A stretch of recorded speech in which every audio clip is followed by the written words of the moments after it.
right, can everybody hear me? Can you teenagers hear me? Yeah? Okay, if everybody has your phones, would you put them in your pocket or your purse, please?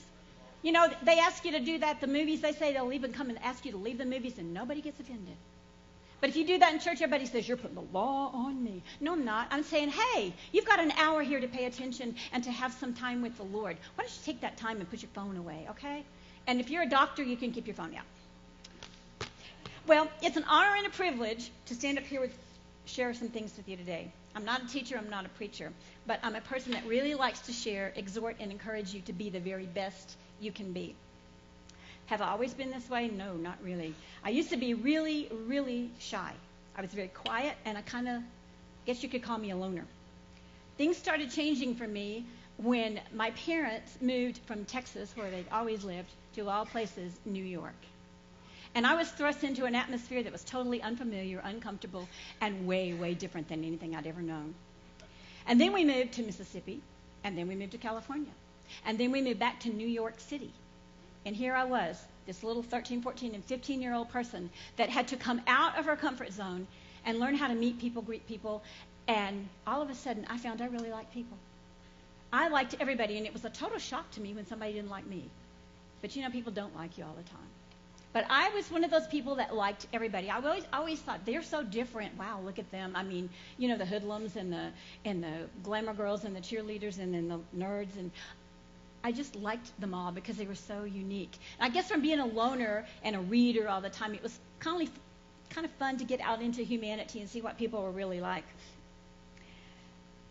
Somewhere along that line, I lost my shyness, and I became a person who was just enthralled with all the new people. Like it or not, things are changing. And if we're going to be a part of what God is doing in the land, in the world, and in this time, we're going to have to be okay with change. We're going to have to be okay with the fact that God said it's not working the way it is. Let's try something different. I think people, as a rule, are pretty tired of the status quo. I think they're tired of pastoral abuse. I think they're tired of excesses. I think they're tired of the same old, same old. I think they're tired of this way that things always been done, and it's evident here. Every time we mention something about something new and doing something different, everybody gets excited. We hear from people all over the country, ooh, that sounds wonderful. I wish I could come there to church, blah, blah, blah, blah. Well, the old ways and old things are just that. They're old. And there's nothing wrong with change. Just because we grow older doesn't mean that we have to stay the same. It doesn't mean that we can't change for the better. Hopefully, even as we grow older, we're looking forward to new adventures. And we've learned some things. We're operating in more wisdom. And why do we insist that the church continue to look like a librarian? Why do we think the church ought to be this perfectly dressed, perfectly still person who never changes? I know God never changes, but why does the church always have to look the same? I think that for centuries, the church has looked in a way that has not exactly been pleasing to people. It's pleasing to the religious, it's pleasing to those that have met the Lord, but what about those people that don't yet know our Jesus? Is it pleasing to them? Is it fun for them to walk into our buildings? Is it fun for them to come and where we are? I'm not so sure about that. Let's face it. We all like to be comfortable. Comfortable is where it's at. I think people fight change because it's uncomfortable. There's nothing better than wearing your comfortable clothes, your comfortable shoes, or sitting in your comfortable chair. And every now and then, don't you think it would be fun to be just a little uncomfortable? It's kind of like when you go to a wedding and you get out that dress that you haven't worn in a long time, maybe months, maybe years, and you put that dress on, it might not be too comfortable because you got to suck it in. But you know what? You get to the wedding and you look good. You feel good. You've got on your shoes that maybe aren't too comfortable because you're not used to wearing those kind of shoes, but hey, you're at a wedding, and you look good, and you feel good, and you fit right in, you know? So it's not always about being comfortable. Sometimes it's good to dress up. Sometimes it's good to throw a party. Sometimes it's good to step out of your comfort zone. Okay, I know none of you guys understand a single thing I just said. So let me put it this way. You've got those old golf clubs out in the garage.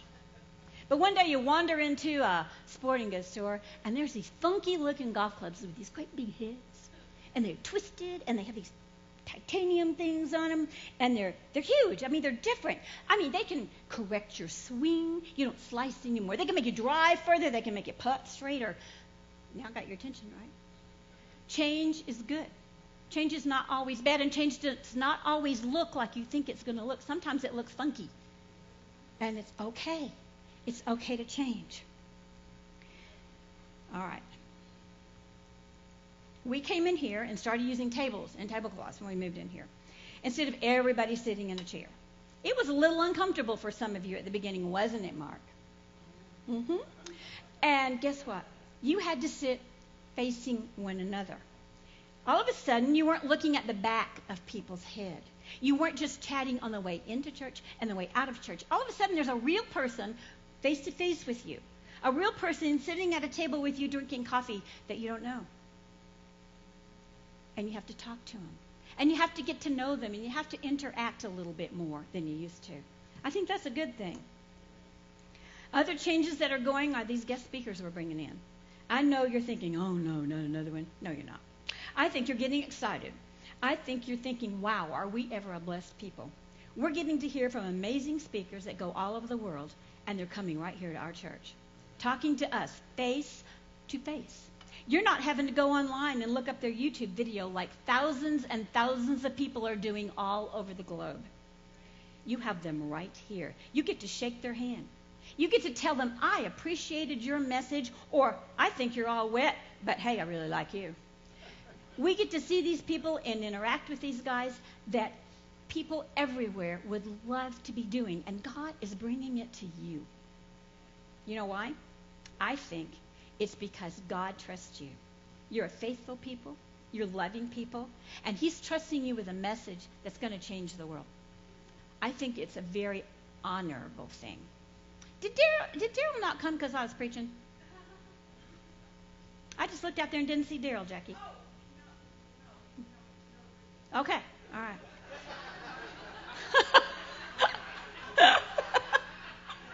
So what happens in small churches, you know everybody and you want to know where they are.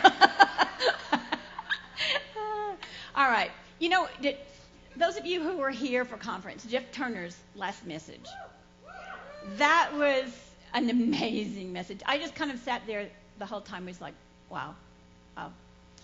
But something just lit a fire in me. And I don't know if he used that verse or not, but he kept talking about sacrifice and equating it to love and everything. And the one thing that kept getting greater and greater and greater in my heart was that greater love has no man that he would lay down his life for his friends.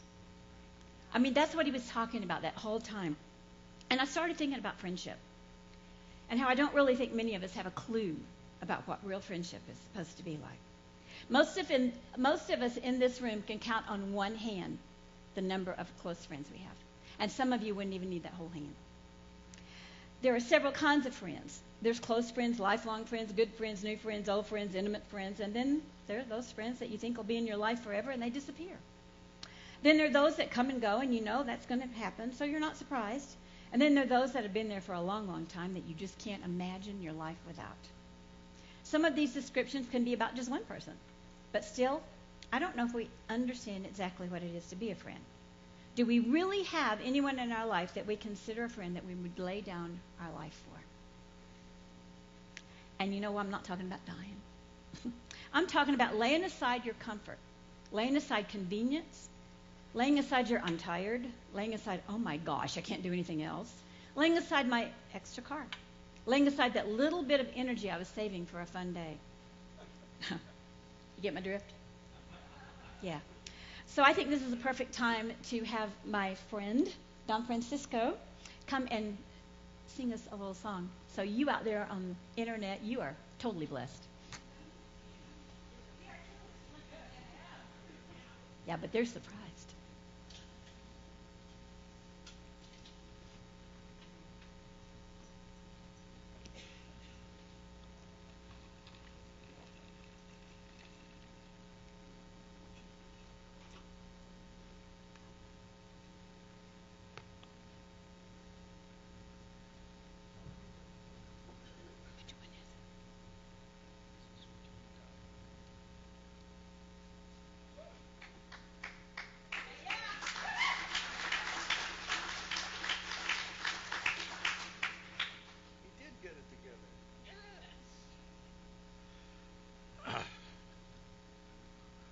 short people got... No.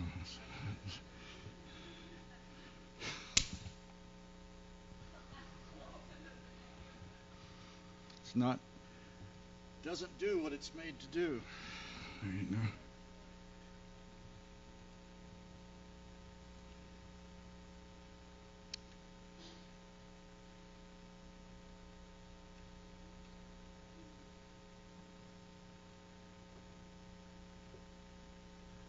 Okay, Nate, I think I'm finally ready.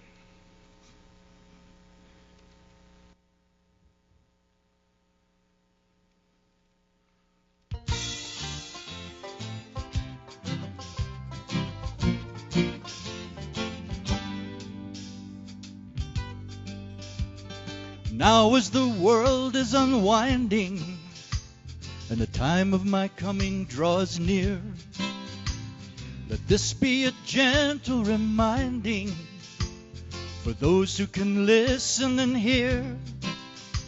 My life is new life, never ending, but the old and the new cannot blend. I will not prop up a religion, but sinners are always my friends. And I've always got time for my friends. Yes, I've always got time for my friends. And you know that it's true by my spirit in you. I've always got time for my friends. Yes, I've always got time for my friends. Religion abounding, old casks of watered down wine. The wolves wear such dapper disguises, only I know the hearts that are mine. But I still heal the sick and the broken, and I stand with those no one defends. I still want no part of religion, but sinners are always my friends. And I've always got time for my friends. Yes, I've always got time for my friends. And you know that it's true by my spirit in you. I've always got time for my friends. You think we're made blind by tradition? The problem is you think you can see. We know the Bible in 11 renditions, but why won't you just come to me? I've always got time for my friends. Yes, I've always got time for my friends. And you know that it's true by my spirit in you. I've always got time for my friends. Yes, I've always got time for my friends. Yes, I've always got time for my friends. And you know that it's true by my spirit in you. I've always got time for my friends. Yes, I've always got time for my friends. Yes, I've always got time for my friends. Yes, I've always got time for my friends.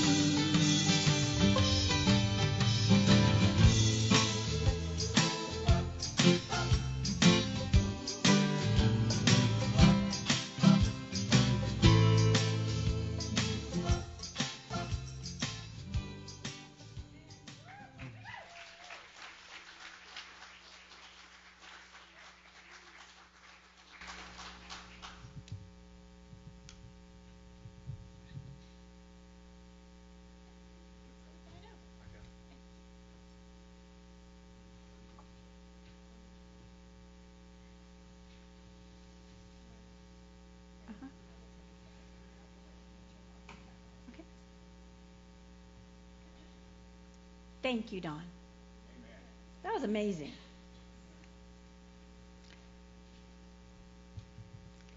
And rather like Jesus. And a little like the Beatles. That's great. Are you done? Are you figuring it out? That's okay.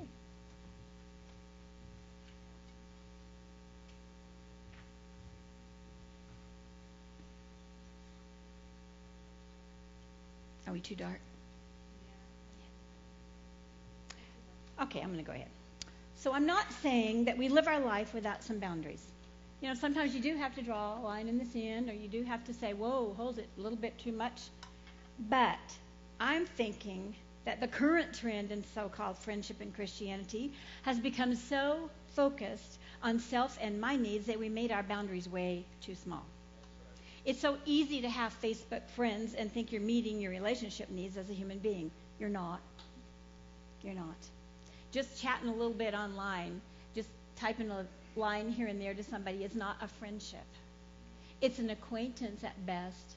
But meeting someone face to face and sitting down with that person and taking their hand and saying, how can I pray for you, is friendship. Chatting back and forth with someone you've never met is not a real friendship. It's a beginning of a friendship, but it's not a face-to-face. You see, Jesus was face-to-face. The Father's always been face-to-face. Without really meaning to, we've excluded relationships from our lives because it's not comfortable, or they encroach in our lifestyle. They make us feel sad, and we don't know how to help them, so we avoid them. And then we don't get to be Jesus to the people around us. And I get it. We lead busy lives. We have families, we have jobs, we have responsibilities, we have accountabilities. We have neighbors and friends that are already in our lives. And it's hard to put that one more person in your schedule. But what if that one more person was the person that would be the one you were going to make the biggest impact on for the Lord? What if that one person were the one that Jesus had brought to you and said, here's the one person I brought to you to love when I said love one another. You know, when you have your first child and you're so incredibly in love with that little baby and your heart is so full and you think, there's no way I can ever love anything else this much. And then you have another baby and you think, oh, I can love someone else this much. And you have another and you have another and you love them so much. And then, of course, you've got your spouse and then you've got friends come along, grandchildren come along, and you find out something. The human heart is the most amazing thing God has ever made. It continues to grow and expand and is able to include hundreds of people in there to love. It never is not able to love. Only you can shut it off. Only you can stop it from loving, because the very nature of your heart is to love. The very nature of your heart is to include. The very nature of your heart is to wrap your arms around someone and try to help with their pain. That's who you are. That's who you were created to be. But for some reason, it became vogue and okay to shut your heart away and not let anyone in to hurt you. Well, let me tell you something. People are going to hurt you. It's not easy to do this. I think it takes a lifetime to cultivate and years to put into practice, but you know what? You have to be willing to be hurt over and over again, because that heart can heal. God's grace is big enough and great enough to overcome all pain, to heal all destruction, and to keep you in the love of God. You don't lose your happiness because people hurt you. You're just hurt. You don't lose your joy because people did you wrong. You're just disappointed. That's okay. Maybe this is what laying down your life is. Maybe it's being willing to risk the pain, to risk being uncomfortable, to risk being stretched, to risk being used, to risk being willing to put aside all of your own comfort zone and let humanity and all of their crazy, crazy lives come in. But instead of letting them into your life, why don't you bring your peace into theirs? That's the secret. That's the secret that people miss. They say, this person is sucking the life out of me. No, they're not. They can't do that. You're letting them do that. What you have to do is say, I am bringing my peace into your life. And just keep on speaking that peace. One of two things will happen. They'll start becoming more peaceful and settle down, or they'll leave. Because they don't really want peace. They really like the drama. They're really enjoying all of that stuff going on. There are people who love crisis and who love drama because they feed on it.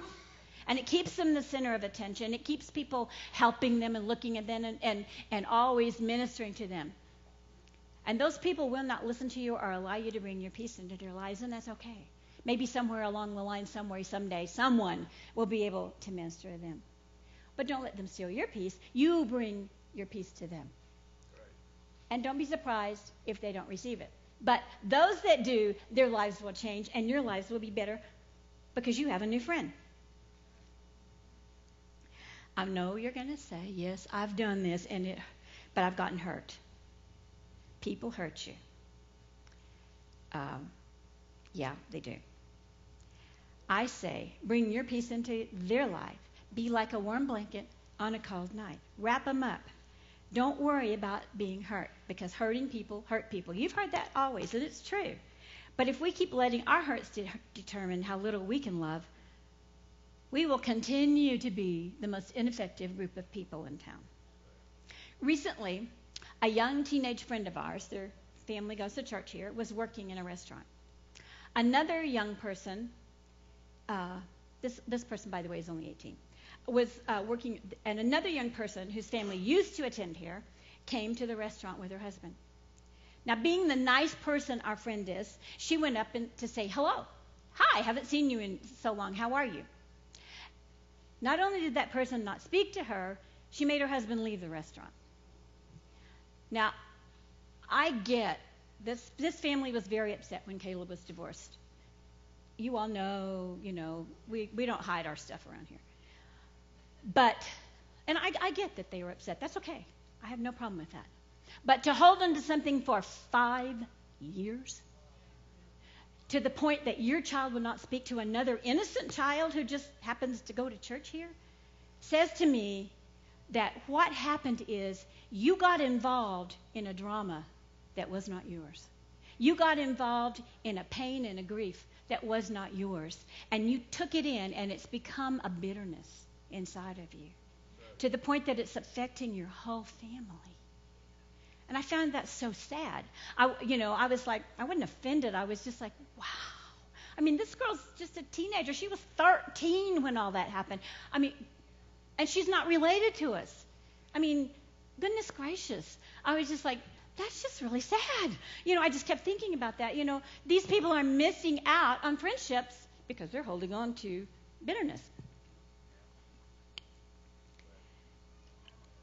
All right. You see, when we let someone else's painful situation become our painful situation, it changes us.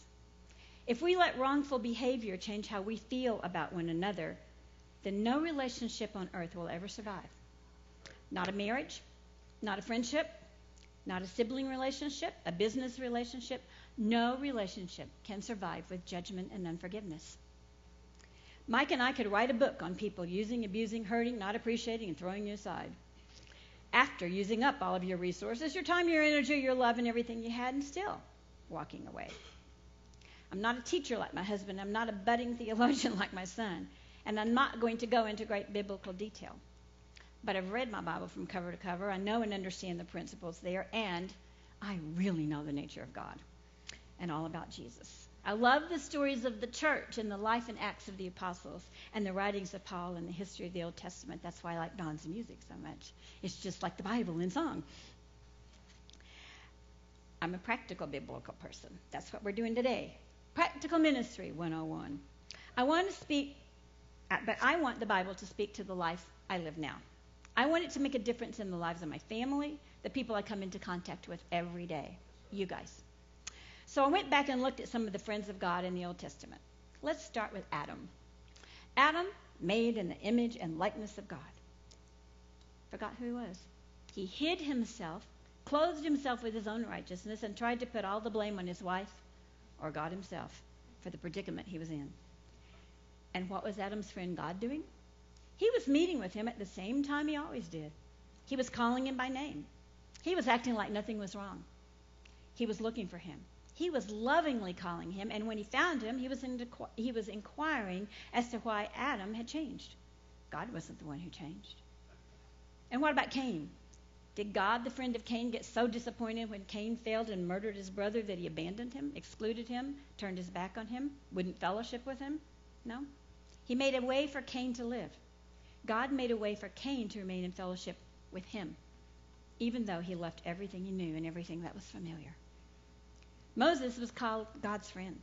Moses, that guy who got ahead of God, did things his way and went on messing things up to the point that it actually threw off God's plan by 30 years.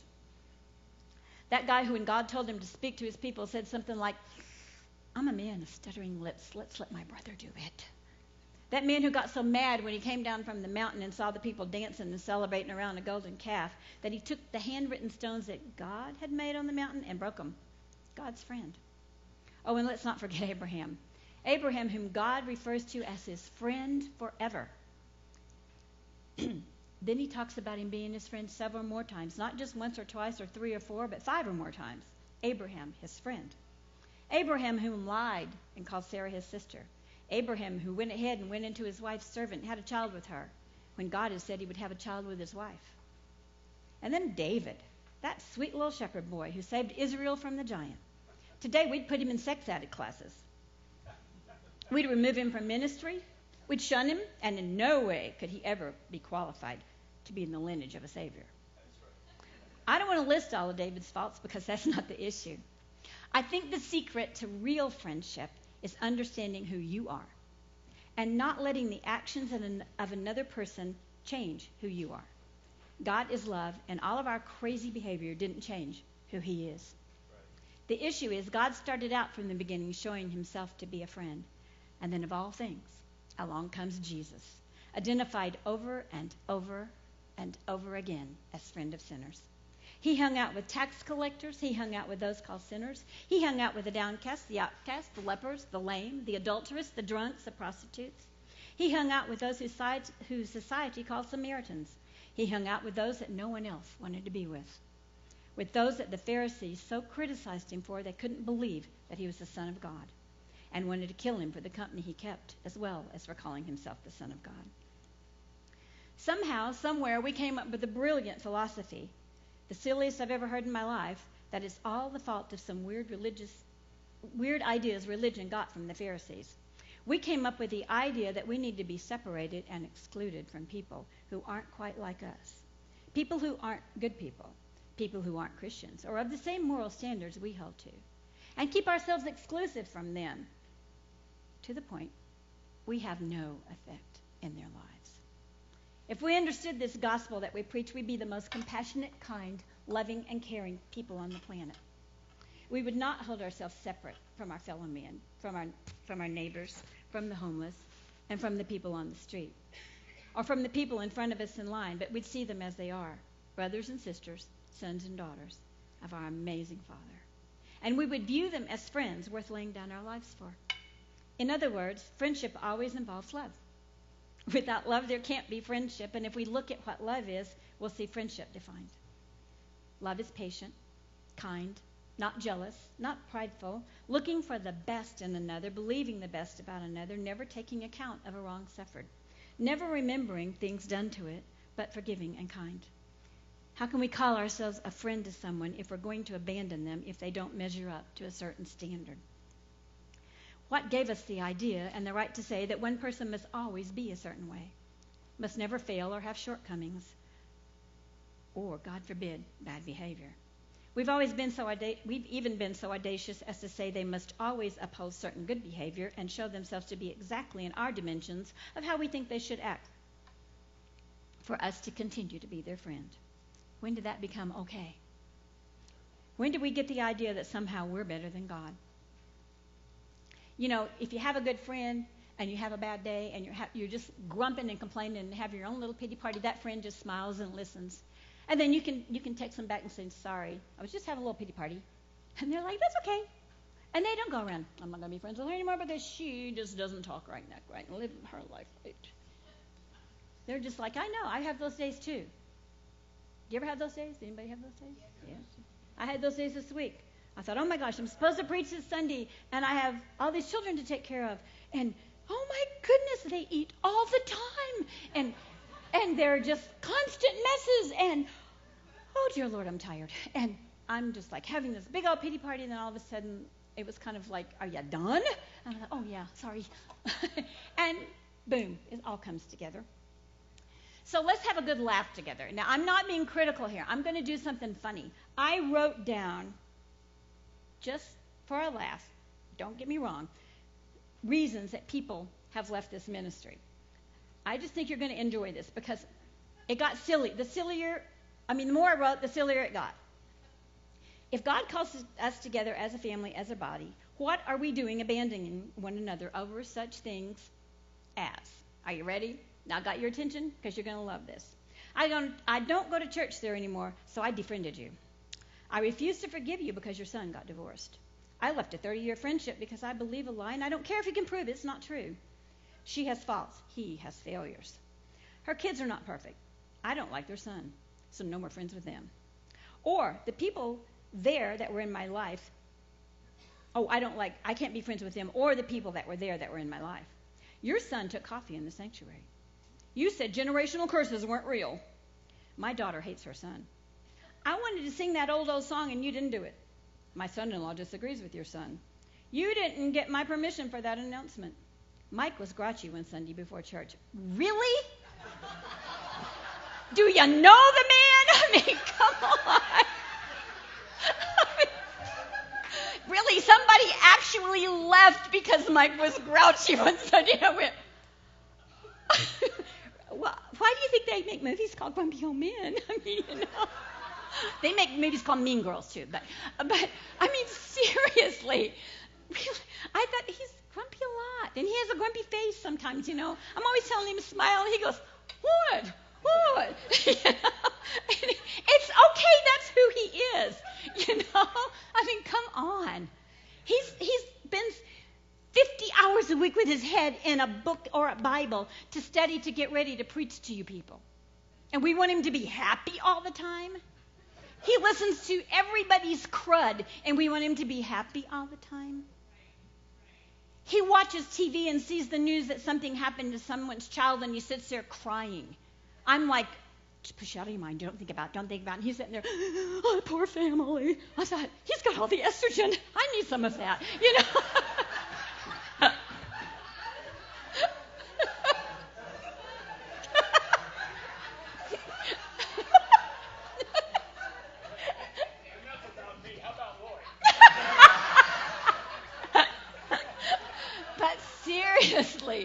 Seriously, someone really did. And when I heard that, I just looked at him and I went, oh my goodness. I mean, it was really funny. It was very funny. Okay. Okay, another group left because they decided that we were unapproachable. Us. Really. Seriously? I think we're kind of the most approachable people I know. Now, we may not always agree with you when you approach us about something, but you know what? We don't expect to. I think people expect you to react and act like they would act, so they go ahead and judge you ahead of time. Instead of just listening to you and giving you a chance to hear them out, they say they won't hear me out. They'll just be critical. Well, maybe not. Maybe we'll hear you out.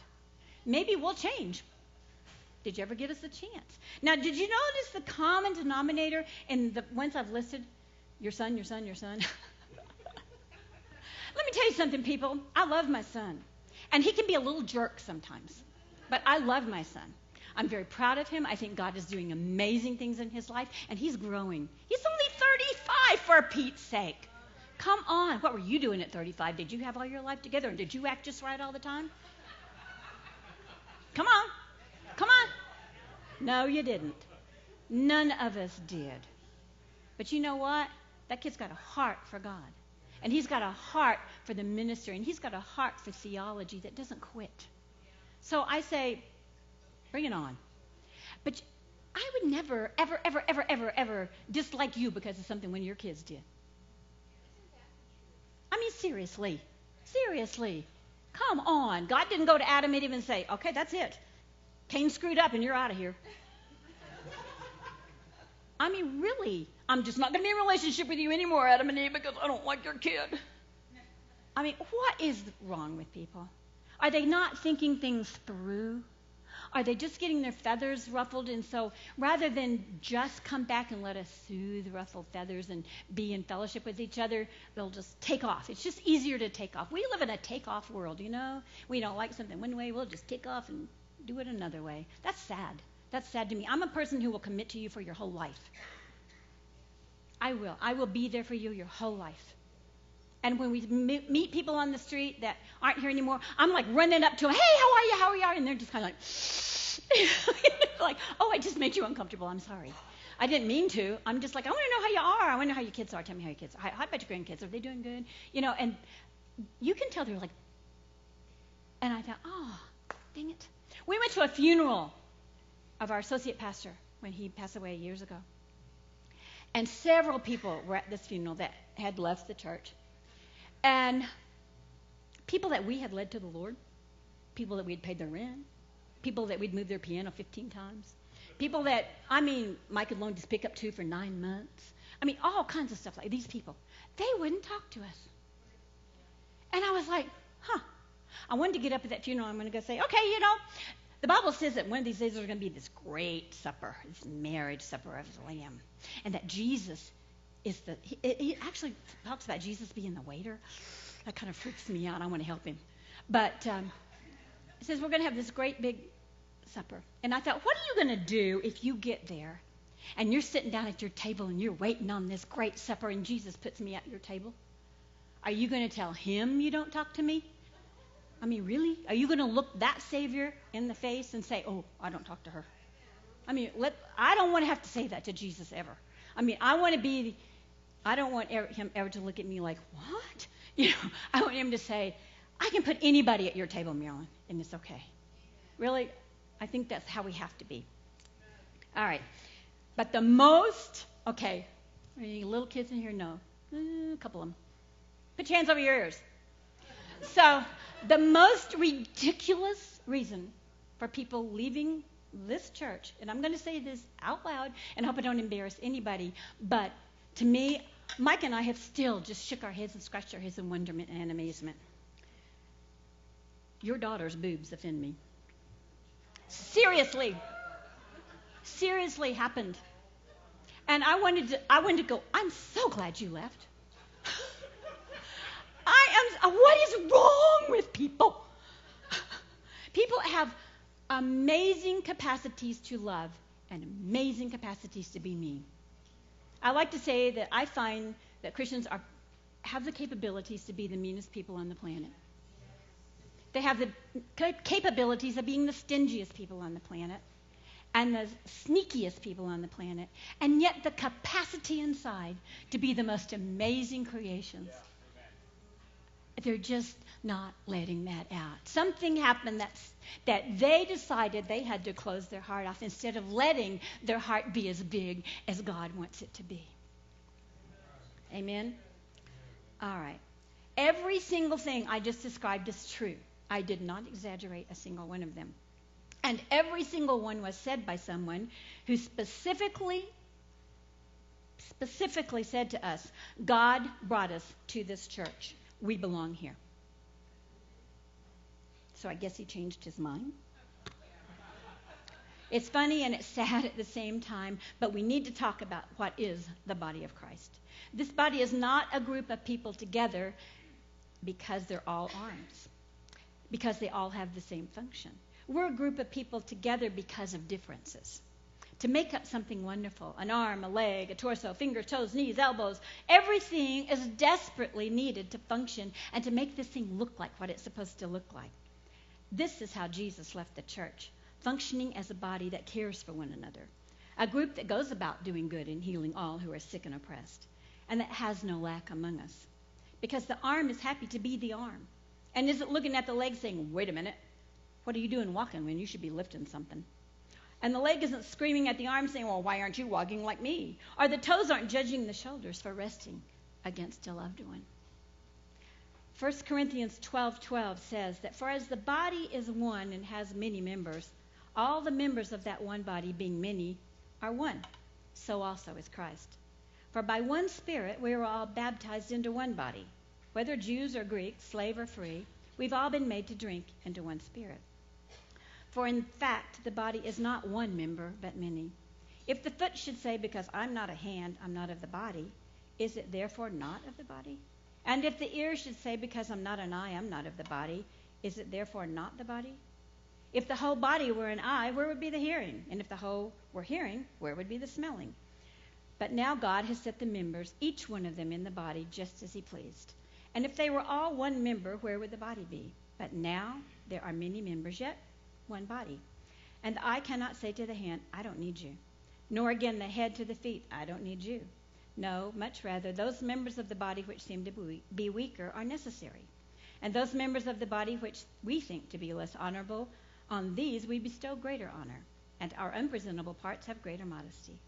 But our presentable parts have no need. But God composed the body, having given it greater honor to that part which lacks. There should be no schism in the body, but that the members should have the same care for one another. And if one member suffers, all suffer. Or if one member is honored, all rejoice. You see, it's the differences that make us beautiful. It's the differences that make us function. We're not a body that should be standing on our head, leaving everything to Jesus. Yes, he is the head. And there's only one head, but this head gives direction to the body, to function, to flow, to walk, to run, to leap, to love, to hug and embrace with all of his compassion and love. Instead, we have one part that we seem to be more accustomed to using than all the others combined: the tongue. We can wag that thing all day long, and we can set fire to friendships, ruin reputations, destroy ministries, demolish families, bring ruin to relationships in businesses. But have we forgotten that love covers the multitude of sin? Even those who wrong us, the grace people, us, we must remember that love covers the multitude of sin. Love is all about edification. I keep seeing that word, so I looked it up and saw that it means one who promotes another's growth in wisdom, in piety, in holiness, and in happiness. And it's a feminine noun. So, any of you ladies who don't think you have a ministry, well, think again. You can be an edifier. William Shakespeare put it this way: a friend is one who knows you as you are, accepts what you have become, and still gently allows you to grow. When we first started in the ministry, we came across a book early on called Love, Acceptance, and Forgiveness. It's by Jerry Cook. This book literally changed our lives. We gave it away to everyone who came to our church. One of the most profound things he said in that book is that when someone comes in the door of your church, the first thing they should see is a friendly face. Not a pretty stage, a great-looking building, or flowers, or comfortable chairs, but a friendly face.